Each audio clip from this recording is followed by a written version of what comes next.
नमस्कार, जय हिंद, वंदे मातरम। दोस्तों आप सभी का स्वागत है आपके अपने इस YouTube channel the army classes में। दोस्तों आज के इस वीडियो के अंदर हम आपको आर्मी से संबंधित टॉप 15 इंपॉर्टेंट जीके का क्वेश्चन पेपर करवाएंगे जो आपके एग्जाम में आने का पूरा चांस है। तो मान के चला यार आज का टेस्ट बहुत ही शानदार होगा। आज मैंने वैसे क्वेश्चन इंक्लूड किया है जो आपके एग्जाम में बार बार पूछा गया। तो आपसे रिक्वेस्ट है वीडियो को पूरा देखना है और लास्ट में कमेंट करके बताना है कि आपका टॉप 15 इंपॉर्टेंट जीके का टेस्ट में कितना क्वेश्चन है सही होता है। तो चलिए बिना किसी टाइम वेस्ट करते हुए बढ़ेंगे अपने फर्स्ट क्वेश्चन की ओर। तो फर्स्ट क्वेश्चन बहुत अच्छा और शानदार क्वेश्चन आपसे पूछा है कि what is the minimum age to become a member of Rajya Sabha, यानी कि राज्यसभा का सदस्य बनने के लिए न्यूनतम आयु कितनी होनी चाहिए। क्वेश्चन बहुत अच्छा है, जल्दी से बताना है कि राज्यसभा का सदस्य बनने के लिए न्यूनतम आयु कितनी होनी चाहिए। ऑप्शन है 25 वर्ष, ऑप्शन बी 30 वर्ष, ऑप्शन सी 35 वर्ष या ऑप्शन डी 40 वर्ष। ऑप्शन 4 आपके सामने है, तो जल्दी से इसका राइट आंसर हमें लाइव चैट में बताना है। तो देखिएगा राज्यसभा का सदस्य बनने के लिए न्यूनतम आयु जो होनी चाहिए आपका कम से कम 30 वर्ष का होना चाहिए, यानी कि इसका राइट आंसर जो होगा वो आपका ऑप्शन भी यहाँ पर आपका बिल्कुल ही राइट हो जाएगा। तो बढ़ेंगे नेक्स्ट क्वेश्चन 2 नंबर क्वेश्चन की ओर। 2 नंबर क्वेश्चन आपके सामने है, जल्दी से क्वेश्चन को पढ़िएगा और इसका भी राइट आंसर हमें लाइव चैट में बताना है। क्वेश्चन आपसे पूछा है कि who give the slogan Delhi चलो, यानी कि दिल्ली चलो का नारा किसके द्वारा दिया गया था। आपको बताना है कि दिल्ली चलो का नारा किसने दिया था। ऑप्शन है महात्मा गांधी, ऑप्शन बी सुभाष चंद्र बोस,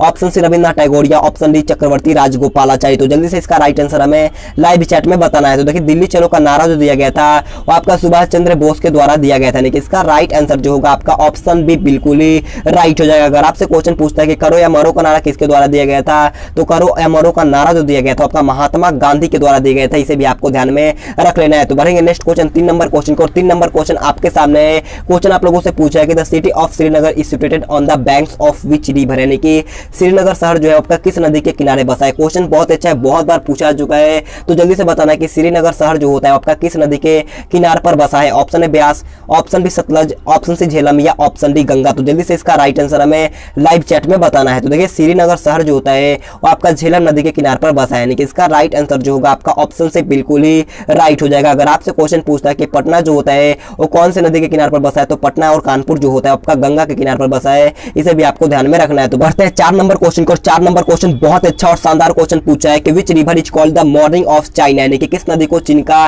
शोक कहा जाता है। क्वेश्चन बहुत अच्छा है, जल्दी से इसका राइट आंसर हमें लाइव चैट में बताना है। ऑप्शन है Mekong, option B Hangzhou, option C Damodar या ऑप्शन डी कोसी। तो जल्दी से बताइएगा कि किस नदी को चीन का शोक कहा जाता है। और आपसे रिक्वेस्ट है वीडियो को कंप्लीट देखना है। टॉप 15 इंपॉर्टेंट जीके का टेस्ट है, तो वीडियो को पूरा देखिएगा और लास्ट में कमेंट करके बताना है कि आपका टॉप 15 इंपॉर्टेंट जीके में कितना क्वेश्चन सही होता है। तो देखिएगा किस नदी को पूछा गया कि चीन का शोक कहा जाता है, तो चीन का शोक जो कहा जाता है आपका हंगहो नदी को कहा जाता है, यानी कि इसका राइट आंसर जो होगा वो आपका ऑप्शन भी बिल्कुल ही राइट हो जाएगा। अगर आपसे क्वेश्चन पूछता है कि कंबोडिया का शोक किसे कहा जाता है, तो कंबोडिया का शोक जो कहा जाता है आपका मिकांग को कहा जाता है। इसे भी आपको ध्यान में रखना है। और बंगाल का शोक की बात कर लेते हैं, तो बंगाल का शोक जो कहा जाता है वो आपका दामोदर नदी को कहा जाता है। इसे भी आपको ध्यान रखना है। और बिहार का शोक जो कहा जाता है वो आपका कोसी नदी को कहा जाता है। इसे भी आपको ध्यान में रखना है। तो बढ़ेंगे नेक्स्ट क्वेश्चन 5 नंबर क्वेश्चन की ओर। 5 नंबर क्वेश्चन आपसे पूछा है कि हु इज कॉल्ड उड़न परी, यानी कि उड़न परी किसको कहा जाता है। बार बार पूछता है, तो जल्दी से बताना है कि उड़न परी किसको कहा जाता है। ऑप्शन है PT Usha, option B Karpoori Thakur, option C Kapil Dev या ऑप्शन डी टी प्रकाशन। तो देखिए उड़न परी जो कहा जाता है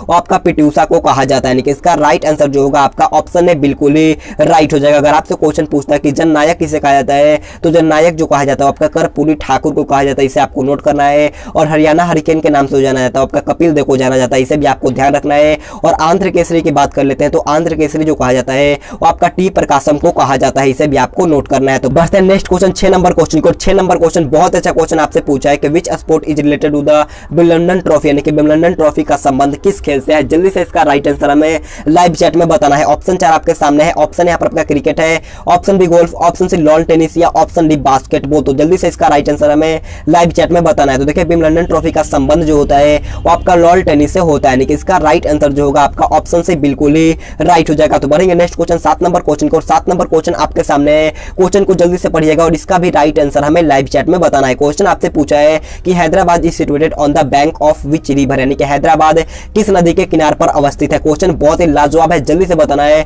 कि हैदराबाद किस नदी के किनारे पर बसा है। ऑप्शन है मूसी नदी, ऑप्शन बी गोमती नदी, ऑप्शन सी महानदी या ऑप्शन डी नर्मदा नदी। तो जल्दी से इसका राइट आंसर हमें लाइव चैट में बताना है। तो देखिए हैदराबाद जो होता है वो आपका मूसी नदी के तट पर बसा है, यानी कि इसका राइट आंसर जो होगा आपका ऑप्शन है मूसी यहाँ पर आपका बिल्कुल ही राइट हो जाएगा। और लखनऊ जो होता है आपका गोमती नदी के किनारे पर बसा हुआ है। और कटक की बात कर लेते हैं, तो कटक जो होता है आपका महानदी के तट पर बसा है। इसे भी आपको ध्यान में रख लेना है। तो बढ़ेंगे नेक्स्ट क्वेश्चन 8 नंबर क्वेश्चन को। 8 number question most important question पूछा है। ये क्वेश्चन भी आपके एग्जाम में पूछा जा चुका है। क्वेश्चन आपसे पूछा है कि भारतीय थल सेना के के उत्तरी कमान का मुख्यालय कहाँ है? जल्दी से बताइएगा कि भारतीय थल सेना के उत्तरी कमान का मुख्यालय कहाँ पर है? तो option A Kolkata, option B Udhampur, option C Lucknow या ऑप्शन डी शिमला। तो जल्दी से इसका राइट आंसर हमें लाइव चैट में बताना है। तो देखिएगा भारतीय थल सेना का उत्तरी कमान का मुख्यालय जो होता है वो आपका उधमपुर में होता है, यानी कि इसका राइट आंसर जो होगा आपका ऑप्शन बी बिल्कुल ही राइट हो जाएगा। अगर आपसे क्वेश्चन पूछता है कि पूर्वी कमान का मुख्यालय कहां पर होता है, तो पूर्वी कमान का मुख्यालय जो होता है आपका कोलकाता में होता है, इसे भी आपको नोट कर लेना है। और केंद्रीय कमान का जो मुख्यालय होता है आपका लखनऊ में होता है, इसे भी आपको ध्यान में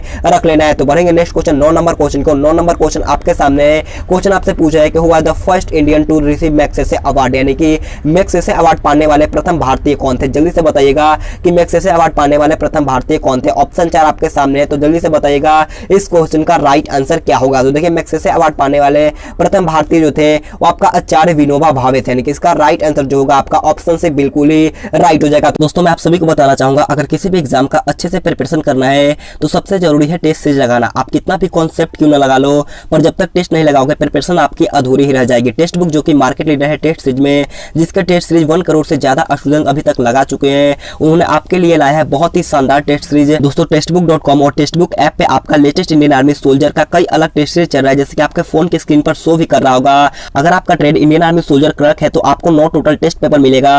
अगर आपका इंडियन आर्मी सोल्जर जीडी है तो आपको 15 टोटल टेस्ट पेपर मिलेगा। अगर आपका इंडियन आर्मी सोल्जर ट्रेड्समैन का है तो आपको 4 टोटल सेट मिलेगा। अगर कोई बच्चा एसएसजीडी का तैयारी करता है तो उनको भी मिलेगा 147 टोटल सेट।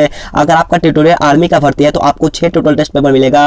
अगर आपका आर्मी सोल्जर टेक्निकल है तो आपको 55 टोटल सेट पेपर मिल जाएगा। और मैं आपको बताना चाहूंगा अभी टेक्स्ट बुक पे deal of the month sale चल रहा है दोस्तों। आपके आर्मी के एग्जाम के साथ साथ सभी गवर्नमेंट एग्जाम के 12,000 प्लस मॉक टेस्ट मिलेंगे केवल 299 रुपीज में। तो दोस्तों आज ही हमारा कूपन कोड यूज करें TSC10 और पाए 30 रुपए का स्पेशल डिस्काउंट है, केवल आपके लिए ऑफर लाए हैं। तो लिंक डिस्क्रिप्शन में है, जाकर के खरीदना ना भूल। बढ़ते हैं नेक्स्ट क्वेश्चन 10 नंबर क्वेश्चन को। 10 नंबर क्वेश्चन बहुत अच्छा क्वेश्चन आपसे पूछा है कि when is national voter day celebrated, यानी कि राष्ट्रीय मतदाता दिवस कब मनाया जाता है। क्वेश्चन बहुत ही लाजवाब है, तो जल्दी से बताना इसका राइट आंसर क्या होगा। ज्यादा टाइम नहीं दूंगा, तो जल्दी से बताइएगा इस क्वेश्चन का राइट आंसर क्या होगा। तो ऑप्शन है 15 जनवरी, ऑप्शन बी 15 फरवरी, ऑप्शन सी 25 फरवरी या ऑप्शन डी 25 जनवरी। तो देखिएगा राष्ट्रीय मतदाता दिवस जो मनाया जाता है वो आपका 25 जनवरी को मनाया जाता है, यानी कि इसका राइट आंसर जो होगा आपका ऑप्शन डी बिल्कुल ही राइट हो जाएगा। और देखिए थल सेना दिवस जो होता है आपका 15 जनवरी को मनाया जाता है, इसे भी आपको नोट करना है। तो बढ़ेंगे नेक्स्ट क्वेश्चन 11 नंबर क्वेश्चन को। 11 नंबर क्वेश्चन आपके सामने है। क्वेश्चन आपसे पूछा है कि where is the Wagah border located. Question पूछा है कि where is the Wagah border located, यानी कि बाघा सीमा कहां स्थित है। क्वेश्चन बहुत अच्छा है, जल्दी से बताना है कि बाघा सीमा कहां पर अवस्थित होता है। तो ऑप्शन है Rajasthan, option B Manipur, option C Gujarat या ऑप्शन डी पंजाब। तो जल्दी से बताना है कि इसका राइट आंसर है क्या होगा। तो देखिए बाघा बॉर्डर जो होता है वो आपका पंजाब में होता है, यानी कि इसका राइट आंसर जो होगा आपका ऑप्शन डी यहाँ पर आपका बिल्कुल ही राइट हो जाएगा। तो बढ़ते हैं नेक्स्ट क्वेश्चन 12 नंबर क्वेश्चन को। 12 नंबर क्वेश्चन बोलने से पहले मैं आपसे रिक्वेस्ट करना चाहूंगा, अगर आपने अभी तक वीडियो को लाइक नहीं किया है तो जाकर के जल्दी से एक लाइक कर देना। चैनल पर नहीं तो चैनल को सब्सक्राइब करने के बाद बाजू में बेल आइकन आएगा, उसे ऑल पे प्रेस कर लेना है। मेरे दोस्तों आपसे रिक्वेस्ट है अपने 2 या 3 दोस्तों के पास इस वीडियो को शेयर करना, जो आपका दोस्त आर्मी का तैयारी करता है। तो आपसे रिक्वेस्ट है 2 या 3 दोस्तों के पास इस वीडियो को शेयर कर दिया करो। तो देखिए 12 नंबर क्वेश्चन का राइट आंसर आप कमेंट करके बताइएगा कि मास्टर चांदगी राम का किस खेल से संबंध है। इसका राइट आंसर है कमेंट करके बताना है। ऑप्शन 4 आपके सामने, आप जरूर कमेंट करके बताना इस क्वेश्चन का राइट आंसर क्या होगा। तो बढ़ते हैं नेक्स्ट क्वेश्चन 13 नंबर क्वेश्चन को। 13 नंबर क्वेश्चन बहुत अच्छा क्वेश्चन आपसे पूछा है कि which Indian state is called the land of 5 reverse, यानी कि किस भारतीय राज्य को 5 नदियों की भूमि कहा जाता है। क्वेश्चन बहुत अच्छा है, जल्दी से इसका राइट आंसर हमें लाइव चैट में बताना है। ऑप्शन है पंजाब है, option B Jammu Kashmir, option C Chhattisgarh या ऑप्शन डी उत्तर प्रदेश। तो देखिएगा 5 नदियों की भूमि जो कहा जाता है वो आपका पंजाब को कहा जाता है, यानी कि इसका राइट आंसर जो होगा आपका ऑप्शन है बिल्कुल ही राइट हो जाएगा। और धान की डलिया जो कहा जाता है आपका छत्तीसगढ़ को कहा जाता है, इसे भी आपको ध्यान में रखना है। तो बढ़ेंगे नेक्स्ट क्वेश्चन 14 नंबर क्वेश्चन को। 14 नंबर क्वेश्चन आपसे पूछा है कि where is the capital of Karnataka, यानी कि कर्नाटक की राजधानी बताना है। क्वेश्चन बहुत ईजी है, तो सबका राइट आंसर लाइव चैट में जल्दी से आ जाना चाहिए। तो जल्दी से बताइएगा कि कर्नाटक की राजधानी कहां पर होता है। तो देखिए कर्नाटक की राजधानी जो होता है वो आपका बेंगलुरु में होता है, यानी कि इसका राइट आंसर जो होगा आपका ऑप्शन से बिल्कुल ही राइट हो जाएगा। तो बढ़ते हैं नेक्स्ट क्वेश्चन 15 नंबर क्वेश्चन को। 15 नंबर क्वेश्चन हमारा आज का लास्ट क्वेश्चन है। और इससे पहले मैं आपसे बोलना चाहूंगा, अगर आपने अभी तक वीडियो को लाइक नहीं किया तो जाकर के जल्दी से एक लाइक कर दो। मेरे दोस्तों आपसे रिक्वेस्ट है जाकर के जल्दी से एक लाइक कर देना है। तो देखिए 15 नंबर क्वेश्चन आप लोगों से पूछा है कि मुद्रा राक्षस के लेखक कौन है। जल्दी से बताना है कि who is the author of मुद्रा राक्षस। क्वेश्चन बहुत अच्छा है, जल्दी से इसका राइट आंसर हमें लाइव चैट में बताना है। ऑप्शन है कामदक, ऑप्शन बी गुलबदन बेगम, ऑप्शन सी सूरदास या ऑप्शन डी विशाखत। तो जल्दी से इसका राइट आंसर हमें लाइव चैट में बताना है। तो देखिए मुद्रा राक्षस पुस्तक के लेखक जो होते हैं वो आपका विशाखदत्त होता है, यानी कि इसका राइट आंसर जो होगा आपका ऑप्शन डी बिल्कुल ही राइट हो जाएगा। तो आज का क्लास हमारा यहीं पर खत्म होता है। अगर आपको वीडियो पसंद आए तो आपसे रिक्वेस्ट है जाते जाते एक एक लाइक कर देना और चैनल पर नहीं तो चैनल को सब्सक्राइब करने के बाद बाजू में बेल आइकन आएगा उसे ऑल पे प्रेस कर लेना। अगर आपको इसका पीडीएफ लेना है तो आप टेलीग्राम ग्रुप ज्वाइन कर लेना है। तो आज के लिए इतना ही। Thanks for watching this video. जय हिंद, जय भारत।